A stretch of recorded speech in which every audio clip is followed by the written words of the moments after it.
శృతి మించిలా నన్ను మై మరపించగలా తడబడి తల వంచిలా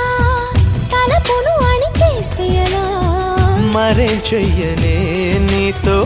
ఎలా వేగనే నన్ను దాటి వెళ్ళలేవు నిన్ను నువ్వు దాచలేవు ఏమి చెయ్యనయ్యో రామా ఉన్న మాట చెప్ప నీవు ఊరుకుంటే ఒప్పుకోవు ఇంకెలాగే సత్యభామా అనుకున్నా తప్పు కదా మోమాటం ముప్పు కదా